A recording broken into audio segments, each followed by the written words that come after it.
Hi hello friends, എല്ലാവർക്കും നമ്മുടെ Sumi Mufas tasty കിച്ചണിലേക്ക് സ്വാഗതം. അപ്പോൾ നമ്മുടെ അലീനയുടെ കുറച്ച് വിശേഷങ്ങളൊക്കെ കേട്ടിട്ട് 1-2 ദിവസം ആയിട്ടുണ്ട്. ചെറിയ പനിയും കാര്യങ്ങളൊക്കെ ആയതുകൊണ്ട് എനിക്ക് കറക്റ്റായിട്ട് നമ്മുടെ വീഡിയോസ് അപ്ലോഡ് ചെയ്യാൻ പറ്റിയിട്ടില്ല ഗൈസ്. അപ്പോൾ എല്ലാവരും ഇന്ന് തൊട്ട് കൃത്യസമയത്ത് തന്നെ ഞാൻ ഇടുന്നതാണ്. എല്ലാവരും നമ്മുടെ വീഡിയോസൊക്കെ ഒന്ന് കേൾക്കുക.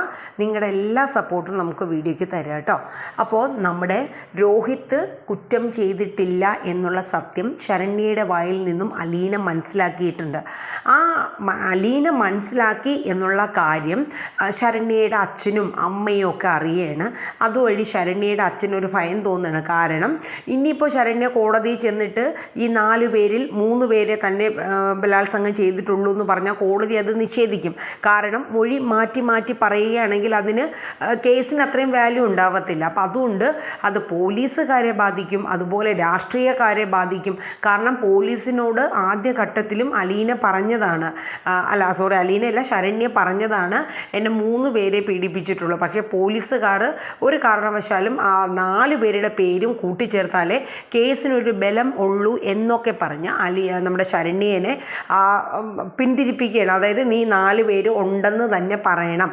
അപ്പോൾ അത് കേട്ട് അനുസരിച്ചിട്ടാണ് ശരണ്യ 4 പേരുണ്ടെന്ന് പറഞ്ഞത്. പിന്നെ അന്നത്തെ ആ കുട്ടിയുടെ സാഹചര്യങ്ങളും മാനസികമായിട്ടുള്ള ബുദ്ധിമുട്ടും കാര്യങ്ങളൊക്കെ ആ രീതിയിലായിരുന്നു.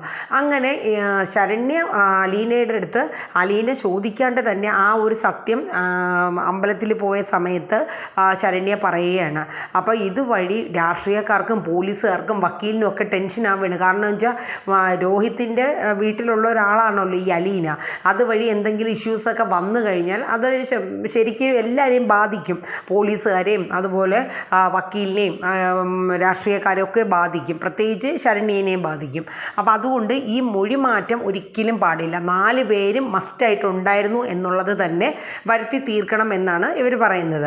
അപ്പം പക്ഷേ അലീന ഇതെല്ലാം കഴിഞ്ഞ ശേഷം വീട്ടിൽ വന്ന് ഇത് ബാലചന്ദ്രനോട് പറയുകയും ബാലചന്ദ്രൻ ആദ്യം ഒന്ന് ചാടി പിടിച്ചൊക്കെ ഇതിനെതിരെ പ്രതിഷേധിക്കണം എന്നുള്ള രീതിയിലൊക്കെ പോയി എങ്കിലും പക്ഷേ അലീന ബാലചന്ദ്രൻ്റെ കാര്യങ്ങളൊക്കെ പറഞ്ഞ് മനസ്സിലാക്കിപ്പിക്കുകയാണ്. കാരണം നമ്മൾ എടുത്തു ചാടി എന്തെങ്കിലും കാര്യങ്ങൾ ചെയ്യുകയാണെങ്കിൽ പിന്നെ അത് നമുക്ക് രോഹിത്തിന് രക്ഷപ്പെടാനുള്ള ഒരു പഴുത് അവിടെ നഷ്ടപ്പെടും. അതുകൊണ്ട് അച്ഛൻ ശാന്തമായിട്ട് ആലോചിച്ചിട്ട് നമ്മൾ ചെയ്താൽ മതി. കാരണം എന്നോട് ശരണ്യ ഇപ്പം പറഞ്ഞു സത്യം, രോഹിത്ത് തന്നെ പീഡിപ്പിച്ചിട്ടില്ല എന്നുള്ളത്.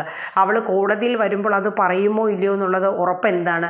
കാരണം അവളുടെ വീട്ടുകാർ അവളെ സമ്മതിപ്പിക്കില്ല. അവളെ പ്രഷർ ചെയ്യിപ്പിച്ച് ആ 4 പേരുടെ പേരും നീ പറയണം എന്നുള്ളത് പറയും. അപ്പോൾ അതുകൊണ്ട് നമ്മൾ എടുത്തു ചാടി ഒന്നും ഇപ്പോൾ ചെയ്യേണ്ടെന്ന് പറഞ്ഞു. പക്ഷേ ബാലചന്ദ്രൻ ഗോവർദ്ധനൊക്കെ ആയിട്ട് ആലോചിച്ചുവെങ്കിലും ഒന്നും ചെയ്യാനായിട്ട് കഴിഞ്ഞില്ല. അങ്ങനെ നമ്മുടെ അലീനയെ ബാലചന്ദ്രൻ വിടുകയാണ് ശരണ്യയുടെ വീട്ടിൽ.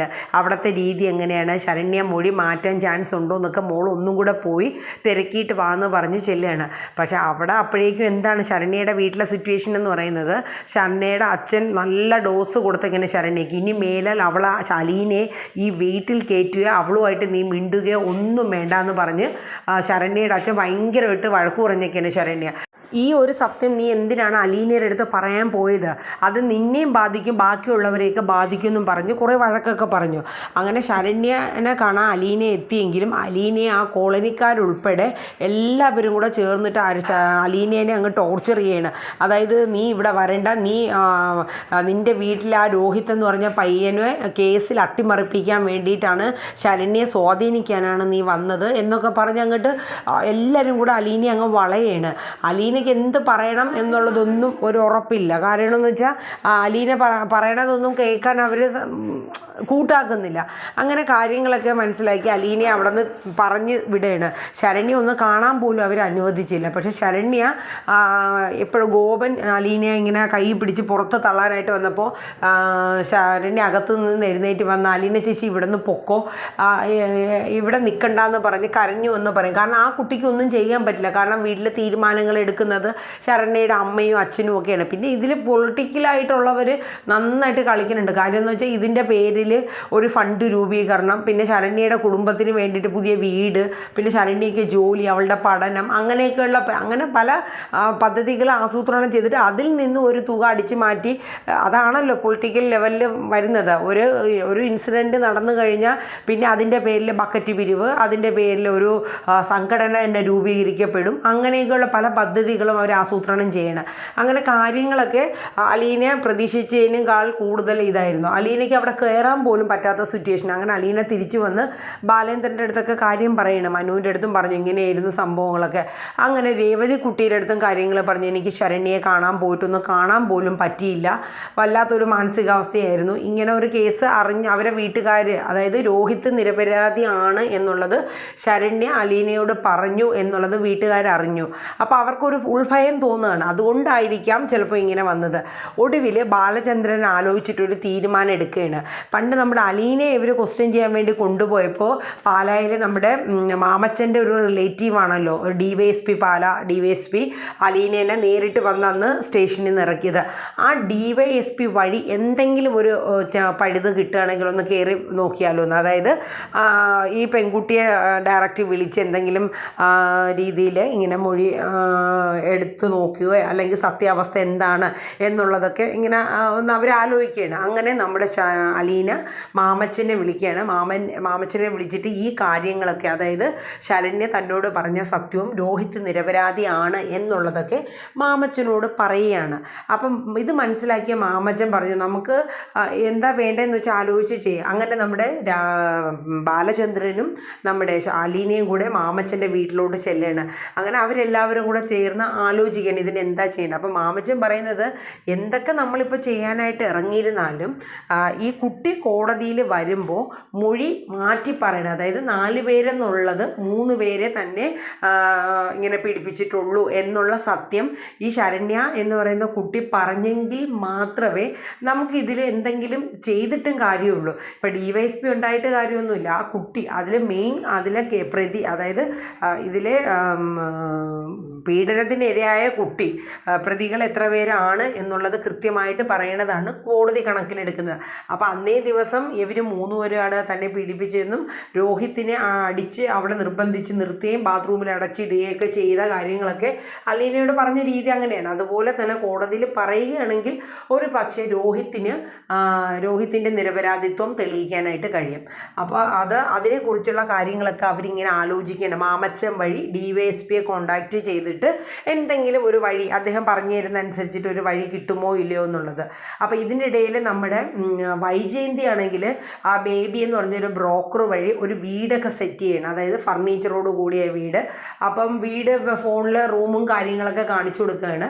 അപ്പം 20,000 രൂപയാണ് റെൻറ്റ്, 1 lakh rupees അഡ്വാൻസ് കൊടുക്കണം, അങ്ങനെയൊക്കെയാണ്. അപ്പോൾ അത് കുറച്ച് കൂടുതലാണെന്നൊക്കെ പറഞ്ഞുവെങ്കിലും ഒടുവിൽ എഗ്രിമെൻ്റ് എഴുതാനായിട്ട് വൈജയന്തി തയ്യാറാവുകയും വീടെടുക്കുകയൊക്കെ ചെയ്യണം. അപ്പോൾ അതിൻ്റെ ഇടയിൽ നമ്മുടെ രാജീവ് തിരിച്ച് ജോലി സ്ഥലത്തേക്ക് നാട്ടിൽ നിന്ന് പോവാണ്. കാരണം രാജീവ് ഇവിടെ നിന്നിട്ട് കാര്യമില്ലല്ലോ, ഇത്രയും ലീവ് എടുക്കുന്നത്. കാരണം വൈജയന്തിയുടെ ആവശ്യത്തിന് വേണ്ടി വന്നു, ഇപ്പോൾ ഇതിൻ്റെ ആവശ്യത്തിന് വേണ്ടി വന്നു. അപ്പോൾ ഒത്തിരി ലീവും കാര്യങ്ങളൊന്നും അവർക്കും കമ്പനി കൊടുക്കത്തില്ല. അങ്ങനെ രാജീവ് പോവാണ്. അപ്പോൾ ആ സമയം നമ്മുടെ മനു വന്നിട്ട് രാജീവിൻ്റെ അടുത്ത് പറയുന്നുണ്ട് ഇങ്ങനെ ആൻറ്റി ഒരു വീട് റെൻറ്റിന് എടുത്തു എന്നും, അപ്പോൾ നമ്മൾ ഈ സമയത്ത് എന്തെങ്കിലും ചെയ്തില്ലെങ്കിൽ പ്രശ്നങ്ങൾ ഒന്നും കൂടെ ഗുരുതരമാവും എന്നൊക്കെ ഉള്ള രീതിയിൽ പറയുകയാണ്. അപ്പോൾ നമ്മുടെ കമല പറയുന്നുണ്ട് എവിടെ ഒറ്റയ്ക്ക് ഒരു വീട് എടുത്തിട്ട് അവിടെ പോയി എന്ത് കാണിക്കാനാണ്, 2 കാലും ഒടിഞ്ഞ് 1 കൈ ഒടിഞ്ഞ ആൾ ഈ ഒറ്റയ്ക്ക് പോയിട്ട് എന്ത് ചെയ്യാനാണ്. അപ്പോൾ എന്തായാലും വൈജയന്തി എടുത്ത തീരുമാനം മാറ്റമൊന്നും വരാൻ പോകുന്നില്ല. കാരണം ഡൈവേഴ്സ് നോട്ടീസ് ബാലചന്ദ്രൻ അയച്ചു, ഒരു വീട് റെൻറ്റ്. കാരണം അലീനെ ഇവിടെ നിന്ന് ഇറക്കി വിട്ടാൽ മാത്രമേ താൻ ആ വീട്ടിൽ കാല് കുത്തൂ എന്നുള്ള ആ ഒരു കാര്യം തീരുമാനത്തിന് മാറ്റമൊന്നുമില്ല. അപ്പോൾ എന്തായാലും ആ ഒരു കാര്യത്തിൽ തന്നെ വൈജയന്തി മുന്നോട്ട് പോവാണ്. അപ്പോൾ എന്തായാലും നമുക്ക് നോക്കാം. ഇതൊരു ഇൻട്രോ പോലും ഞാൻ ജസ്റ്റ് പറഞ്ഞതാണ്. ഇനിയിപ്പോൾ നാളെ വരാനിരിക്കുന്നത് ഇനിയിപ്പോൾ നമ്മുടെ രോഹിത്തിനെ രക്ഷിക്കാനായിട്ട് അലീനയെ കൊണ്ട് പറ്റുന്ന രീതിയിൽ അലീന നമ്മുടെ ബാലേന്ദ്രനും കൂടെ തന്നെ നമ്മുടെ മാമച്ചൻ്റെ ഹെൽപ്പോട് കൂടിയൊക്കെ DYSPയെ കോണ്ടാക്ട് ചെയ്യുന്നത്. ഇതിൻ്റെ ഇടയിൽ DYSPയെ കാണാൻ വേണ്ടിയിട്ട് നമ്മുടെ ശരണ്യയുടെ അച്ഛനും ആ ഒരു പൊളിറ്റിക്കൽ ഒരാളും പിന്നെ വക്കീലും ഒക്കെ പോയി കണ്ടായിരുന്നു.